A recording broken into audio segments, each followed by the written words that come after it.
Hello everyone, welcome. माझं नाव आहे फरहीन शेख आणि मी जो तुमचा 5 नंबरचा चॅप्टर आहे नैसर्गिक वनस्पती व प्राणी हा चॅप्टर भूगोलचा मी घेऊन आलेले आहे. तर इझी लर्निंगवर तुमचं सगळ्यांचं स्वागत आहे. हे आमचं ॲप आहे, तुम्ही ते इन्स्टॉल करू शकता आणि त्यामध्ये काही स्टडी मटेरियलमध्ये काही तुम्हाला तुमच्यासाठी नोट्स वगैरे असतील तर ते तुम्ही त्याचा फायदा हा नक्की घेऊ शकता.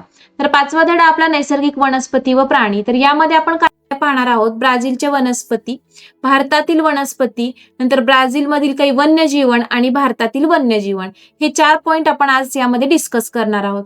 ही तुम्हाला एक भूरचना दिसत असेल आणि प्रमुख वनस्पती आणि प्राणी यामध्ये त्यांनी दिलेले आहे. हे ब्राझीलचं आहे. तर यामध्ये गियाना उच्चभूमी आहे, अमेझॉन नदीचं खोरं किंवा पॅराग्वे पॅराना नदीचे खोरे आहे आणि ब्राझीलची उच्चभूमी आपल्याला दिसत आहे.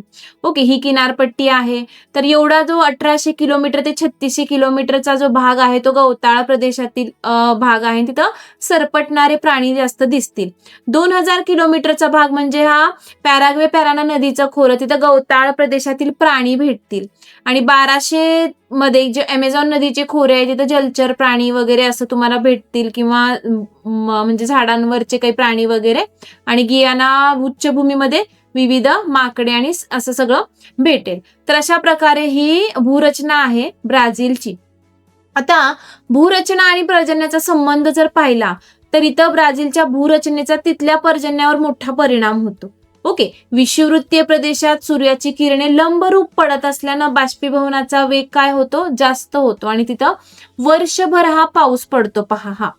ओके, विषुववृत्त तिथल्या भागामध्ये जसं आपण विषुववृत्तापासून दूर दूर जाऊ तसा तसा पावसाचा कालावधी हा कमी कमी होत आपल्याला दिसेल. ओके, इथून दूर दूर झालं ना पण तर पावसाचा कालावधी कमी कमी आपल्याला दिसेल.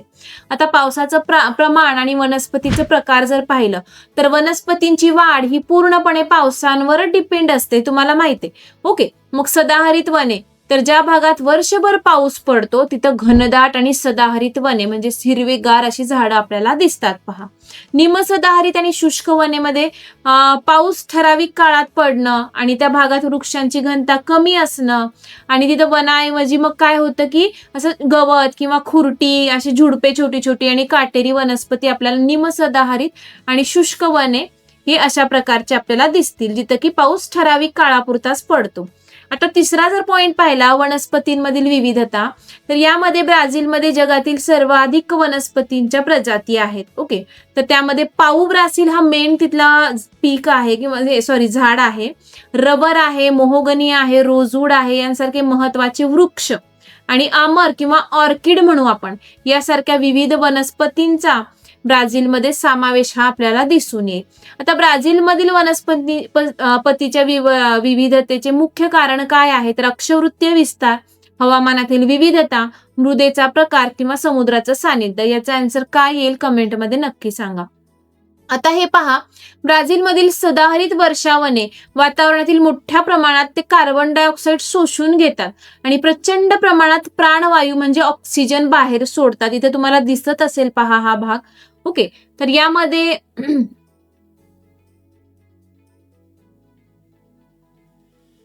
तर यामुळे जागतिक हवामानाचा समतोल राखण्यास मदत होते. म्हणून या वनांना जगाची फुफ्फुसे असं म्हटलं जातं, लंग्स ऑफ द वर्ल्ड असं संबोधलं जातं.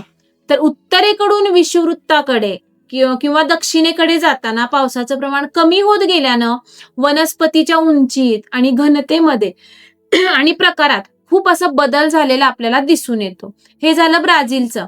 आता आपण भारताकडे वळूयात. तर आपल्याला काही माहिती दिलेली आहे त्याच्या आधारे आपण काही प्रश्नांची उत्तरं डिस्कस करूयात. पहा, इथं भारताचा नकाशा आहे. ओके, डार्क मध्ये आहे ते सदाहरित वने आहेत, थोडंसं ग्रीन मध्ये पानझडी वने दाखवलेली आहेत, थोडंसं ग्रे कलर मध्ये काटेरी झुडपी वने. ओके, त्याच्यापेक्षा थोडंसं फेंट हिमालयीन वने आहेत आणि ब्ल्यू मध्ये समुद्रकाठची वने. तर हिमाच्छादित प्रदेशात कोणती वने आढळतात? तर हिमाच्छादित आणि किंवा हिमालयातील अतिउंची प्रदेशात जर आपण पाहिलं तर हिमालयीन वने आढळतात. पहा, इथं जो फेंट कलर आहे. ओके, तर तो थोडासा हिमालयीन वने तिथं आढळतील. त्यामध्ये प्रामुख्याने सुचीपर्णी वृक्षांची वने जे काटेरी काटेरी असं सुयासारखे असतात, समजा त्रिकोणी पानं असतात. आता कोणत्या किनारपट्टीवर समुद्रकाठची वने आढळतात? तर समुद्रकाठची वने म्हणजे अशी हे ब्ल्यू यांनी दाखवलेले पहा हे. तर पूर्व किनारपट्टी येते ही पूर्व किनारपट्टीवर ही समुद्रकाठची वने आढळतात, जसं की गंगा महानदी आहे.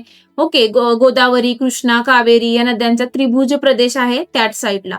मग समुद्रकाठची वने प्रामुख्याने तिथं आढळतात आणि पश्चिम बंगालमधील सुंदरबन हे याचं मोठं उदाहरण आहे. ओके, आता भारताच्या कोणत्या भागात सुंदरीचे वने आढळतात? तर हिमालयीन प्रदेश, किनारपट्टीचा प्रदेश, वाळवंटी प्रदेश किंवा द्वीपकल्पीय पठार. कोणत्या भागात आढळतात? कमेंटमध्ये नक्की सांगा. आता कोणत्या प्रकारच्या वनांना भारतामध्ये जास्त प्रदेश व्यापलेला आहे, की ती कोणती वने आहेत? तर भारतात सर्वात जास्त पानझडी वने आहेत पहा. आणि त्याचं रिझन आहे की भारतात 1000 ते 2000 मिलीमीटर पर्जन्याचा प्रदेश मोठा आहे. कोरड्या ऋतूत बाष्पीभवनामुळे पाणी कमी होऊ नये म्हणून येथील वनस्पती आपली काय करतात?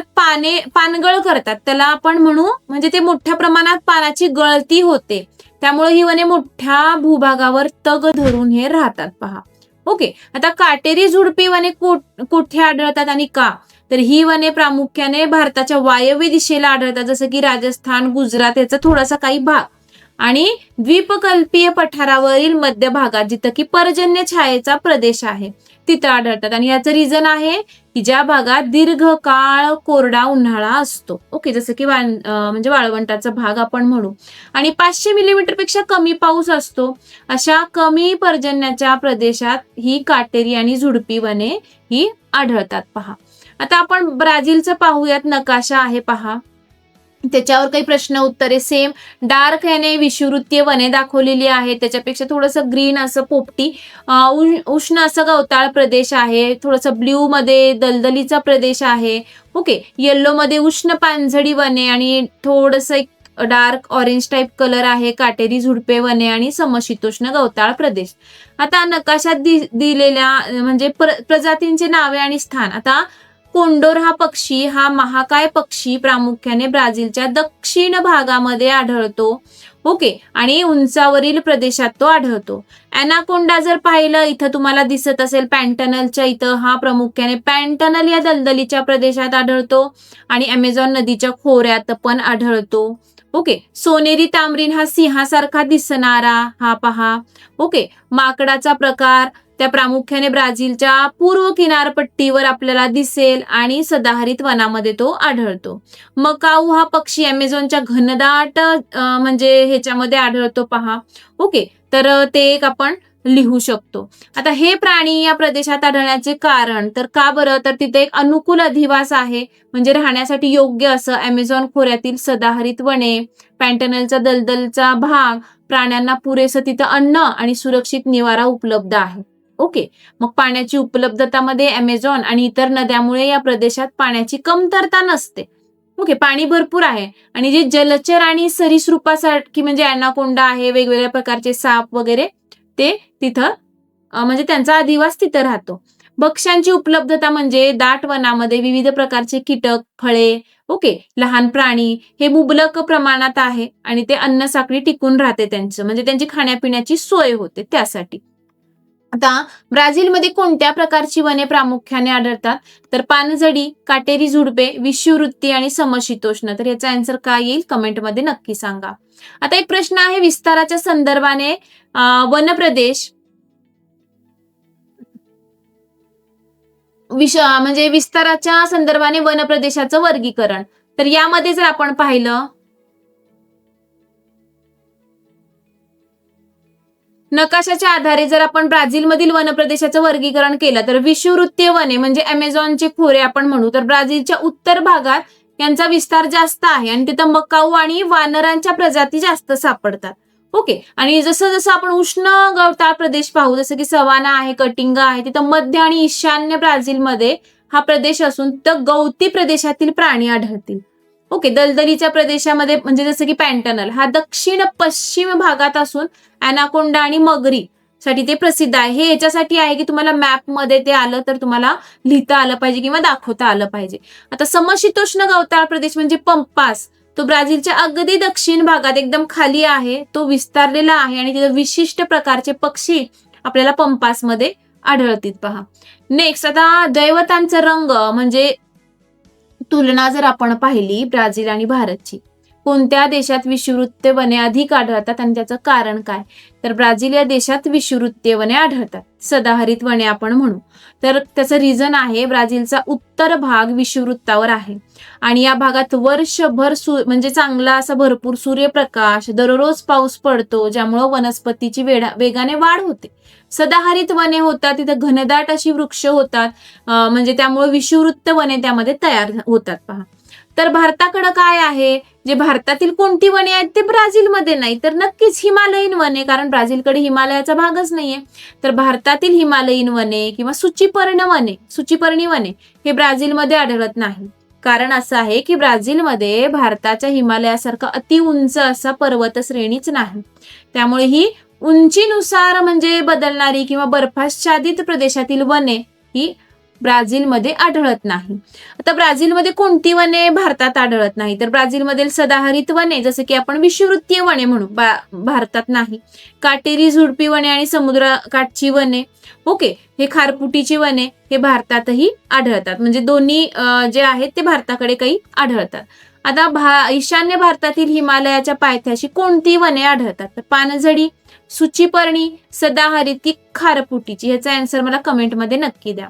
आता कोणत्या देशात वनस्पतीची विविधता अधिक आहे आणि कारण काय? आपण दोन्ही देशाचा अभ्यास करतोय. तर ब्राझील या देशामध्ये विविधता सर्वाधिक आहे. कारण आहे, ब्राझीलमध्ये विषुववृत्तापासून ते समशीतोष्ण कटिबंधापर्यंत हवामानात मोठं बदल झालेलं दिसतं.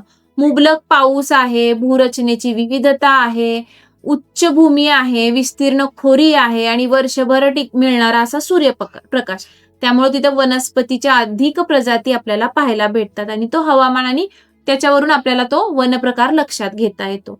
आता कोणत्या देशात वनांवर आधारित व्यवसाय भरभराटीस येऊ शकतात, तर उत्तर हवामान आणि वनांची व्याप्ती पाहता भारत आणि ब्राझील दोन्ही देशात वनांवर आधारित व्यवसाय भरभराटीस येतात.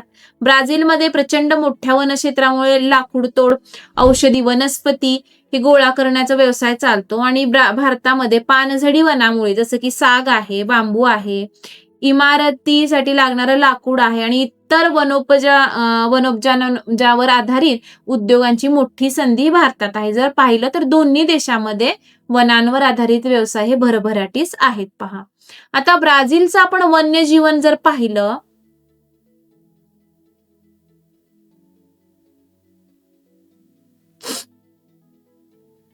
तर ब्राझीलमध्ये जगातील इतर कोणत्याही देशापेक्षा वन्यजीवांची विविधता जास्त आहे. याची मुख्य कारण किंवा वैशिष्ट्य म्हणजे एक विशिष्ट प्राणी पॅन्टनल या जगातील सर्वात मोठ्या दलदलीच्या प्रदेशात महाकाय अॅनाकोंडा आढळतो ब्राझीलमध्ये.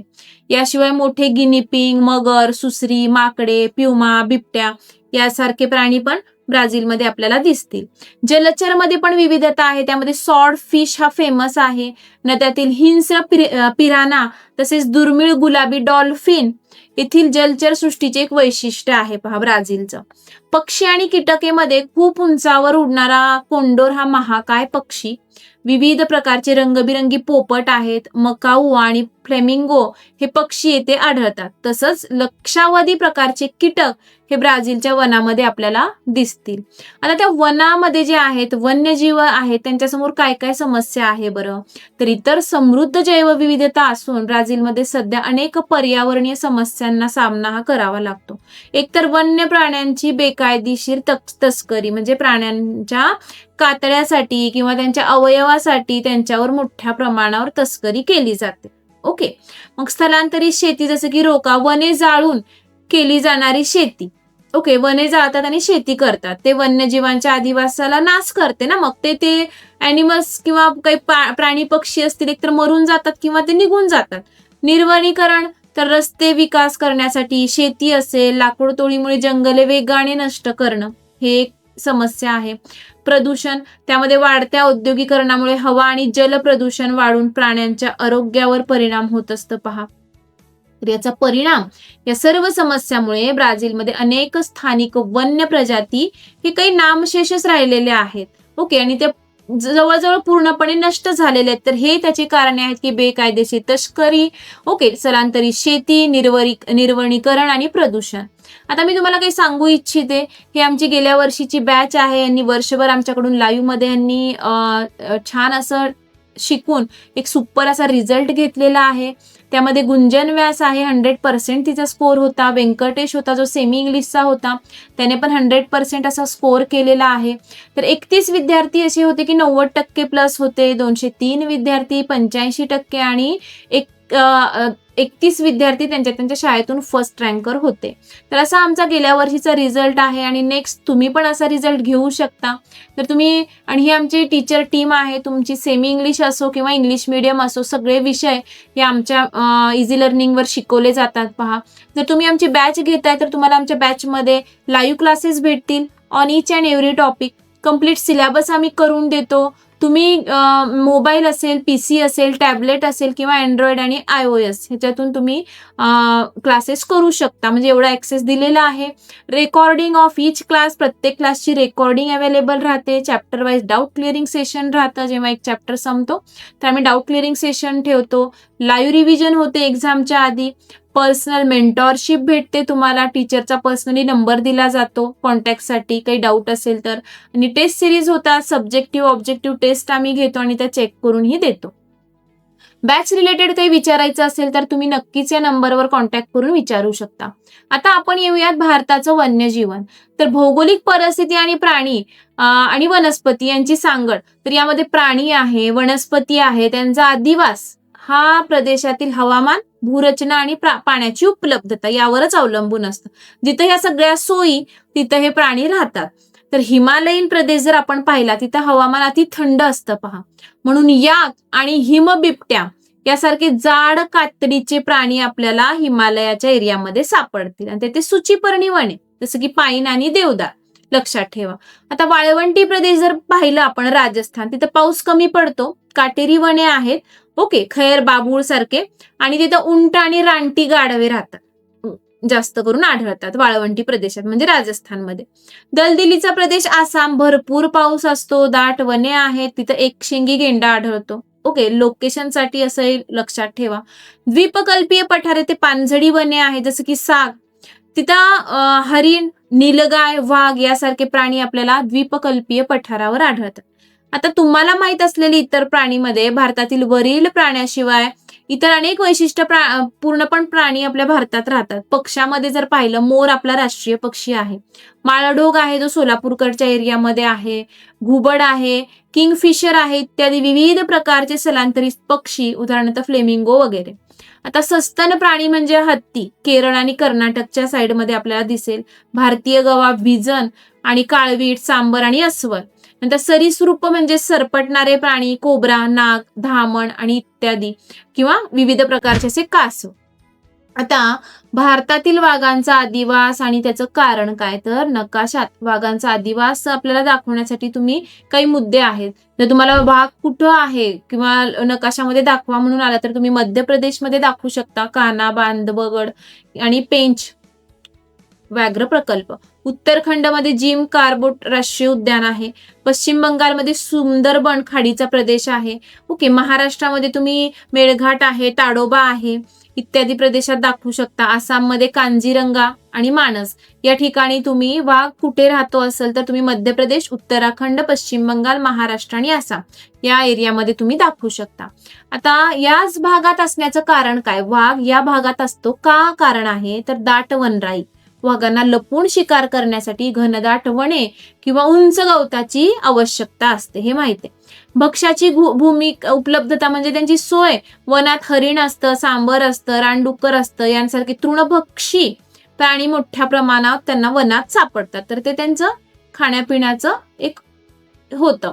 तर प्राण्याचे स्रोत मध्ये नद्या आणि तलावांच्या सानिध्यामुळे या प्राण्यांना पिण्याचं पाणी वर्षभर उपलब्ध असतं. आणि सुरक्षिततामध्ये हे भाग संरक्षित क्षेत्र म्हणजे नॅशनल पार्क आहे, म्हणून तिथं घोषित केल्यामुळे मानवी हस्तक्षेप कुणी करत नाही, म्हणजे त्यांना मारणं वगैरे असं काही करत नाही. तुम्हाला जर या नोट्स पाहिजे असेल तर तुम्ही नक्कीच आमचं ॲप डाउनलोड करा. त्याच्यामध्ये फ्री मटेरियलमध्ये, फ्री कंटेंटमध्ये जाऊन क्लास 10th महाराष्ट्र बोर्ड आणि इथं तुम्हाला ज्या काही विषयाच्या नोट्स पाहिजेत त्या तुम्हाला भेटतील. आता भारतातील वन्य प्राणी विविधतामध्ये भारत हा जगातील अत्यंत समृद्ध वन्यजीव विविधता असलेला देश आहे. तर विविध प्राकृतिक रचनेनुसार इथं जर पाहिलं, उष्ण व आर्द्र वने येथे मुख्यतः हत्ती आढळतो. ओके. तर दलदलीचा प्रदेश जसं की आसाम, तिथं जगप्रसिद्ध एक शिंगी गेंडा आढळतो. वाळवंटी प्रदेश राजस्थानमध्ये रानटी गाढव आणि उंट आढळतात. हिमालयीन प्रदेशामध्ये आपल्याला हिमबिबट्या हा आढळतो. आता द्वीपकल्पीय पठार येथे भारतीय गवा, काळवीट, हरणे, माकडे आढळतात. खाड्या आणि किनारीच्या भागात कासव, मगर, सुसर, ओके, मोर, पक्षी हे सगळं, माळढोक वगैरे हे भारताचे वैशिष्ट्य आहे. आणि विशेष म्हणजे आपला भारत देश असा वाघ आणि सिंह हे दोन्ही नैसर्गिक प्राणी किंवा नैसर्गिक अधिवासात असणारे प्राणी म्हणजे भारत हा जगातील एकमेव देश आहे की तिथं वाघ पण आहे आणि सिंह पण आहे. आता एक प्रश्न आहे, खालीलपैकी कोणतं प्राणी केवळ भारतातच आहे? तर वाघ, सिंह, हत्ती आणि बिबट्या यामधील कोणता आहे नक्की कमेंटमध्ये सांगा. आता ह्या सगळ्यांची संवर्धनाची गरज आणि उपाय आपण पाहूयात की नष्ट झालेल्या प्रजाती याच्यावर आपण काय उपाय करू शकतो. तर मानवी हस्तक्षेपामुळे चित्ता यासारखं प्राणीची प्रजाती भारतातून नष्ट झालेली आहे.